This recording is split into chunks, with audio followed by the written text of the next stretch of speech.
అత్యంత ఆదరణ పొందుతున్న number 1 premium range beauty products ARM Pearl Beauty.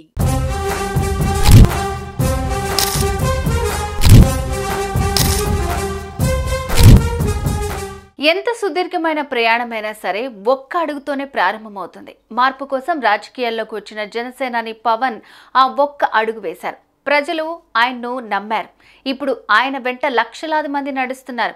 ప్రజా సమస్యలను ప్రభుత్వం దృష్టికి తీసుకువెళ్లే ఉద్దేశంతో ఆనాడు పవన్ చేపట్టిన జనవాణి కార్యక్రమం గ్రాండ్ సక్సెస్ అయింది.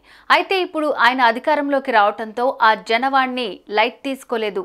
సరికదా ఇప్పుడు ఉద్యమంలాగా చేపడుతున్నారు.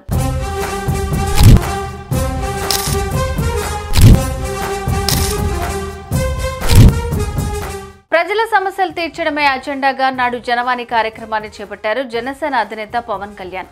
దోపిడీకి అన్యాయానికి గురైన ప్రజలు తమ సమస్యల పరిష్కారం కోసం పెద్ద ఎత్తున ఫిర్యాదులు చేశారు. ప్రజలు నేరుగా పవన్ ను కలిసి తమ సమస్యలు చెప్పుకున్నారు.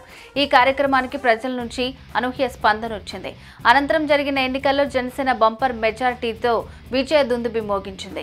జనసేన అధినేత పవన్ కళ్యాణ్ డిప్యూటీ సీఎం అయ్యారు. అంతేకాకుండా కీలకమైన 5 శాఖలను చూసుకుంటున్నారు. అయితే అధికారంలోకి వచ్చిన తర్వాత తాను చేపట్టిన జనవాణి ఆగిపోకుండా ప్రత్యేక చర్యలు తీసుకుంటూ ముందుకెళ్తున్నారు.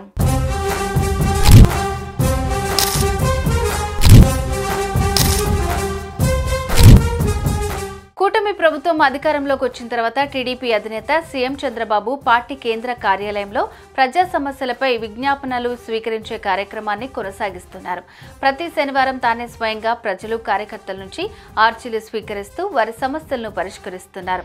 అటు మంత్రి నారా లోకేష్ కూడా ఉండవల్లిలోని తన అధికారిక నివాసంలో ప్రజా దర్బార్ను నిర్వహిస్తూ వస్తున్నారు.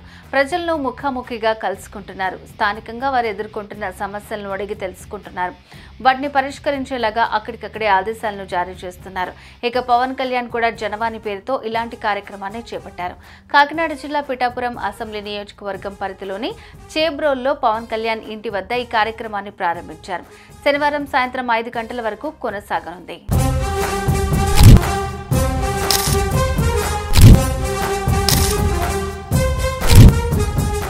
జనవాణిలో భాగంగా ఈ 5 రోజులు ఉదయం 9 నుంచి సాయంత్రం 5 గంటల వరకు ప్రజల నుంచి ఫిర్యాదులను స్వీకరిస్తారు.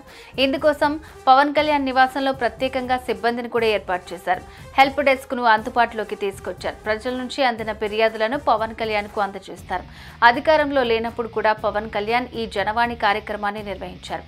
తిరుపతి, మంగళగిరి, భీమవరం, విశాఖపట్నం, కాకినాడ, మచిలీపట్నం వంటి పలు నగరాల్లో దీన్ని ఏర్పాటు చేశారు. ప్రజలను నేరుగా కలుసుకున్నారు.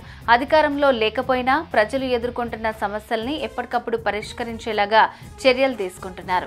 టీడీపీ, జనసేన, బీజేపీ కూటమి ప్రభుత్వ అధికారంలోకి వచ్చిన తర్వాత ఏర్పాటు కానున్న రెండో జనవాణి కార్యక్రమం ఇది.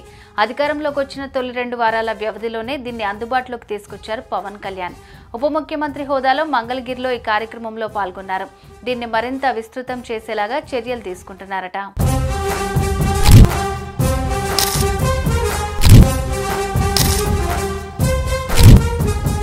అధికారంలో ఉన్నా సరే జనవాణి ఆపకూడదని పవన్ నిర్ణయించుకున్నారు. ఈ క్రమంలో జనసేన పార్టీ మంగళగిరి కేంద్ర కార్యాలయంలో ప్రజల నుంచి వినతులు స్వీకరించే కార్యక్రమాన్ని చేపట్టారు. ప్రజల నుంచి వినతులు స్వీకరించే బాధ్యతను పార్టీ ప్రజాప్రతినిధులు, నాయకులకు అప్పగించారు. అయితే ఇప్పుడు సొంత నియోజకవర్గంలో కూడా జనవాణి మొదలుపెట్టి శభాష్ అనిపించుకుంటున్నారు. మొత్తంగా డిప్యూటీ సీఎం పవన్ కళ్యాణ్ జనవాణిపై ఫుల్ ఫోకస్ తో పనిచేస్తున్నారు. సినిమాల్లోనే కాదు పాలిటిక్స్ లోనూ పవర్ స్టార్ గా మారారు.